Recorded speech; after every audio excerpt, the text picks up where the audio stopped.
Hello, and thank you so much for joining me. My name is Candace and I run Milky Roots, and if you are returning, it's good to see you. In today's video, we are going to be talking about spells backfiring. Specifically, I'm going to share with you when spells have backfired on me. I have a little piece of paper here so I don't forget what to talk about, why a spell might backfire, what to do if your spell backfires, and well, I suppose that's all. I have been lucky enough to only have two go terribly awry, and I've been fortunate enough to see exactly where I went wrong pretty much immediately. Now, one of these stories is just run-of-the-mill, a spell backfiring. The other story, the fact that I'm putting this on the raw ass internet, is a crime against myself. However, I feel like the only real way to teach you guys is to just be fully honest and transparent. So this story is very, very, very embarrassing.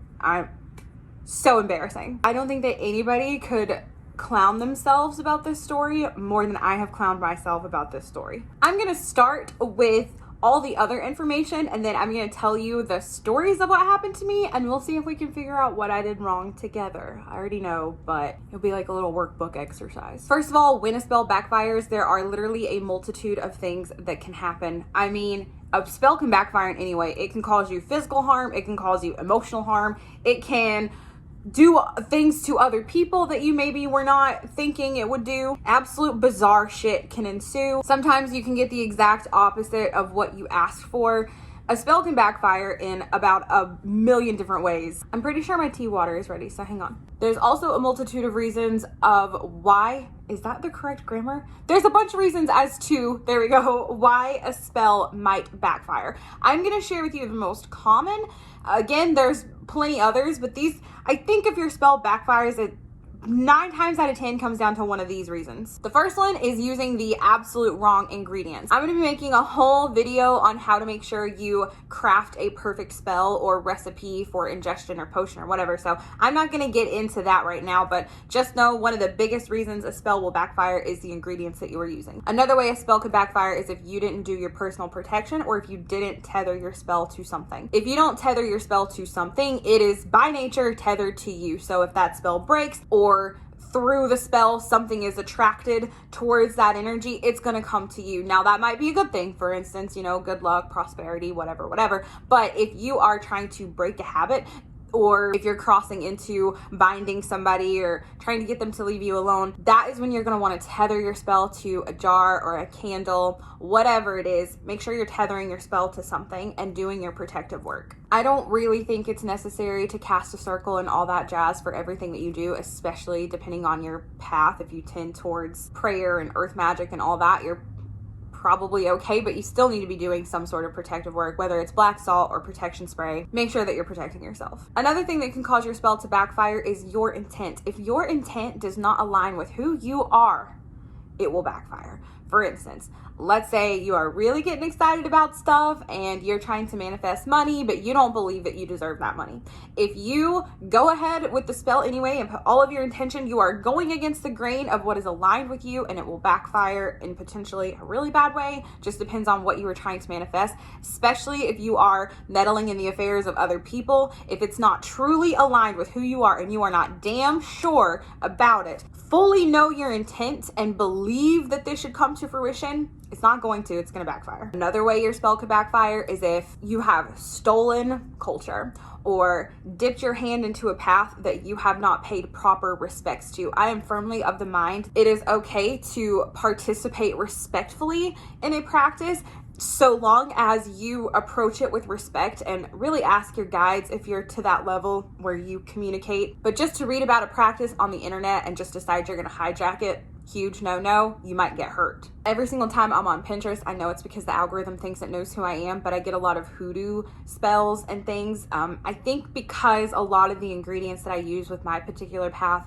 tend to be used in hoodoo, so I guess Pinterest just thinks that I'm hoodoo. However, I've not paid those respects. I have not walked that walk. I have no business looking up on Pinterest and be like, ooh, hot pepper step or whatever. Not only is it rude, it can be dangerous. So don't just hijack a spell that you see that you think looks good. What you can do is take inspiration from it, for sure, but don't just take it You know what I mean? If there's no give and take, that spell's not going to work out for you very well. Another reason your spell might backfire is that you didn't divinate and you didn't ask. We all have innate inspired actions. Sometimes they're not the greatest, and also all of our destinies are kind of interweaved with each other. I would say this is more so with darker magic, but definitely it can apply to light magic as well, if you believe in the concept of light and dark. But before you ever do any kind of spell meddling in somebody else's affairs, you need to divinate and see if they are open for that, because it could be that their guides have sent them on a mission that you know nothing about, and it may seem like they are being the bad guy right now, but in hindsight it could all just be connected in a way that things were meant to happen. And if you go fucking around with that person when they had a job to do,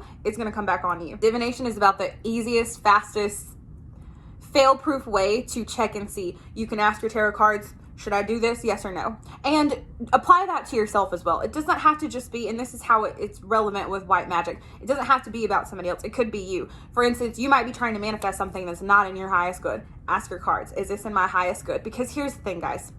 You cannot work with energy that's not there. The only thing that we as witches, healers, whatever are doing is working with the energy that's already there. So you need to check and see what energy is there before you start playing with it. You can play with it. You can manipulate it certain ways. This way you can take ownership of your path, but you can only work with energy that is there. Another thing that's important to note is a spell is most likely to backfire with fire or air if you are working with those elements. And even if you think that you're not working with the elements, you're working with the elements. So it would be wise of you to study up on that. I've already made the air, I've already made the earth element video. I will slowly be coming out with the others, but you can easily say, oh, I don't subscribe to the Wiccan path, but you cannot say that you don't practice the elements. Literally everything is an element. We are on earth, so learn your elements. They are the basics and fundamentals of all magic. If you are a beginner, I know how tempting it is to hop out of the box early and start playing around. I always recommend sticking to earth first, working your way up to water, then air, then fire.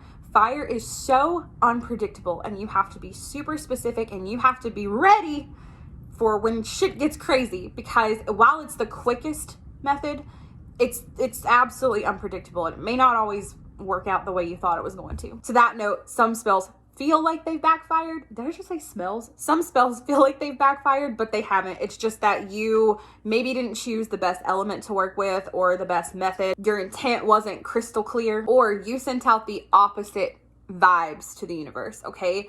The universe does not speak to us in any language other than our intent and our feeling. Let's say, for instance, you are trying to do a spell to get rid of your back pain. If you are so focused on the pain when you are doing that spell, the universe is going to think that it's the pain that you're after, because it only responds to what's in here. So what you should be focused on is wellness. Don't focus on the pain. I know in your mind you might be thinking, I'm trying to get rid of this pain, and you're super fixated on the pain. Now, in that case, you would want to make sure that you are doing a fire spell, banishing the pain, and then do something to bring in that wellness. If you have so much pain that you can't help but to be in that mindset of, I don't want this pain, I want to get rid of this pain, make sure your spell is tailored to your true intent, okay? But if you are trying to bring about wellness to yourself while you are in that mode of just being awful and in pain, that's not going to work out. So not having that correct in your brain and in your craft could cause a spell to backfire. Now, what to do if you have a spell that is backfired? And I hate to tell you this, bestie, but you're just going to have to let it run its course, which is why it's so important to know your shit and to do your very best. It is going to have to run its course. If you try to do a spell to fix it, there may be steps you can do. Like if you know that you've caused harm, or you know that there's something fixable in there, then by all means fix it. But if you're trying to fix the consequences, that's not going to work out for you. In fact, it might make it way worse. Let it run its course and make damn sure you learn better. The only other thing I would recommend is gratitude. Gratitude for the lesson of learning, gratitude for things that did go right. Focus on gratitude, because you are going to attract what you put out there. So you put something a little bit weird out there, and now you have consequences. The best way to help it run its course and spare yourself the maximum fuckery is to practice your gratitude. However, that's another thing you have to check your intent for, because if you are only being like, oh, thank you for this, thank you for that, thanks, like you have a gun to your head, it's not going to work. It has to come from a truly humbled point of view of, I see now what I've done wrong, and I am humbled, and I am thankful for this opportunity, and I'm also thankful for, and then really just sit and marinate in gratitude. I say it all the time, gratitude can save your ass.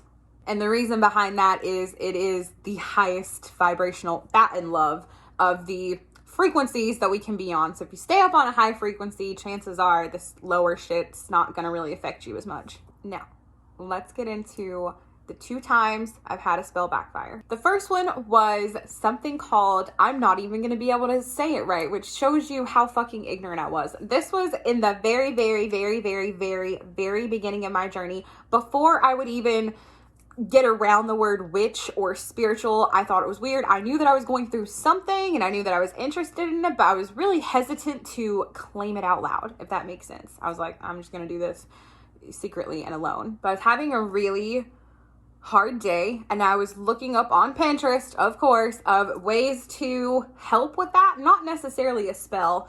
I wasn't at all comfortable with the word spell. I looked up the word ritual, and I found something called a dispatchio ritual, I think is what it is, but it belongs to a whole ass other culture, one that I certainly had not paid my respects to, and it's where you take a piece of nature and you blow on it and you burn it and you get rid of all your troubles and woes, except for that.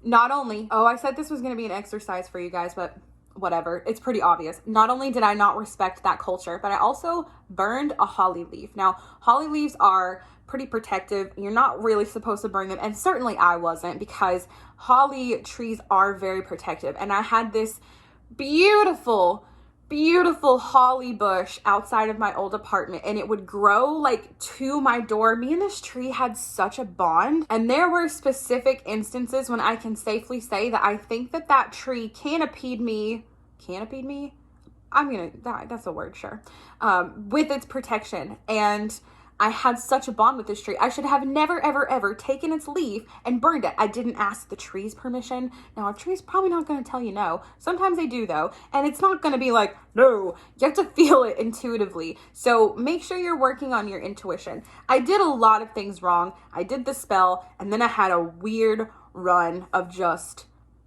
shit luck. I mean, absolute shit luck. And I got sick. So that is how it backfired for me. It was pretty mild. It was kind of like a slap on the wrist from the universe. Like, you gonna learn. And I did. Now, this story. Oh my God. I'm not at all gonna explain who it was and what happened to them. It is irrelevant. That's not something you want to brag about. Shut your fucking mouth. That's another thing. If you don't want your spells to backfire, it's not anybody's damn business what you're up to, what you're doing, how you do it. Aside from me teaching you guys, you ain't never gonna know my business. I won't reveal a lot of personal things. I might have to, like, from time to time think of examples, but not with an actual spell. Don't fucking put your goddamn, that's another thing. Don't you ever in your life post your live spell to social media. Prying eyes, if your spell is not complete, if they don't want you to have that success, if they don't want you to have that man, whatever the situation is, nobody needs to know what's up with you and what you're doing. Because if they can see it, they can fuck with it, and that can cause your spell to backfire. But it's not actually you. It's you allowing somebody else's energy into it. Don't be sitting up late at night doing little spells with your friends outside of social bonding, but don't put your serious intent and heart into something. And again, unless it's tailored for that friend group. But what I'm saying is, don't sit down and be like, look what I can do, and just start like throwing things in your cauldron and being like, hee hee. Because your little friends that don't believe or want to see it fuck up or just to see what happens can fuck you up. But anyways, where the hell was I with that? Oh, I was saying that I'm not going to tell you who it was, what I did. Also, it's a small town. People will figure it out. And I'm not about that life. I'm just going to tell you where I went wrong and not give away anything about the rest of the story. So I did mention in a video that I had to do with a friend. I don't think that gives away too much, but she'd asked me to essentially fix the situation, to which I said, okay, because I believed her with my whole heart and fucking soul that she was done with this person and she wanted away from this person. And so I did my thing. Now, I did my thing, but I didn't protect myself. This was probably about 2 years ago, because I really trusted her, and so I didn't tether. I did like protection, but I didn't tether it to anything because I was just confident. I was confident that it was, a simple little situation and she was going to be done with him and it was all going to be fine. The problem is that before the night was even over, this bitch was back at his house. I love her to death. I saved this bitch with a light heart because, you know, we act how we act over dudes. But when I tell you, I don't have words for what happened to me. It started around 1 o'clock, 2 o'clock in the morning. Bubble gut, right? Just like this. It smelled like sulfur was in my body. It actually smelled like sulfur was emitting out of me. I lose my hearing. This is maybe, I think the ordeal started at 1. By 1:30, I'm up and I'm profusely sweating, okay? Like, oh my God, just horrible sweating. I can't hear anything. I don't know if you've ever fainted, but just before you faint, it's like your vision goes black and your hearing goes out. I mean, for me anyway.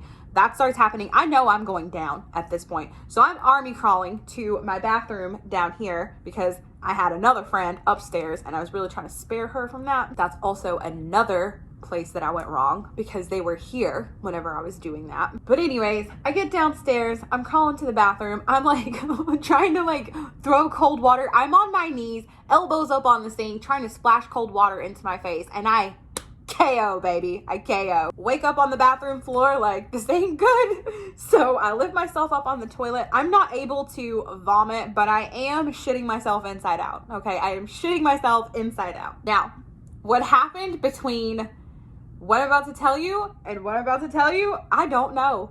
I don't know. I'm assuming I blacked out, but obviously not fully because I somehow made it. I know that in my mind, I was gonna make some of my tummy tea because that shit is the bomb, by the way. And if you were a gorgeous girl with digestive issues, that tea is the goat. But anyways, I know that that's what I was trying to do because there was a bag of it sat out on the counter. But what happened to me, I woke up at 2:30. I'm gonna cut some of this out, but I don't know if I can make it through this. Okay. I'm at 2:30. Naked in my kitchen floor. Oh, diarrhea running down my leg, and I had a shit wipe stuck in my ass crack. Oh my God. Ooh. I had a shit wipe stuck in my ass crack. I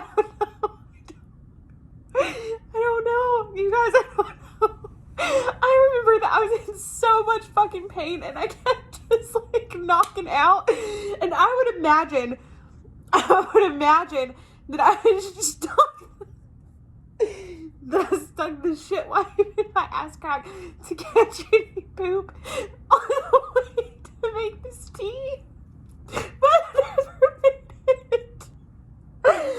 Oh my God. Anyways, I guess I never made it to make the glass of tea before I totally just KO'd and like didn't come back for a while. When I woke up, the pain had subsided enough for me to like finish making the tea, and so I made the tea and I went and sat on the toilet and drank the tea. And I was probably all good within like 15 minutes, but there was no reason for me to have went through any of that. I thought for a little bit it was food poisoning, but me and my friend went to the restaurant and I'm pretty sure we actually split our meal. So there's no way that it was food poisoning. That was a backfire, and it was a big backfire. But it was on that day I learned, never will I ever do anything like that for a friend ever again. I developed a boundary that day, which I probably needed. So recognize your failures as learning opportunities, and you probably aren't going to die. You could, maybe, but you just have to be careful. That's why research is very important, and knowing your intent and knowing yourself. So that is all that I have for today's video. I hope that you enjoyed it. Please don't tell anybody about the poop wipe stuck in my asshole. It wasn't in my asshole, it's just in my crack. But anyway, love you guys. Bye. Oh, if you subscribed to this shit show, let me know and I'll welcome you to the party.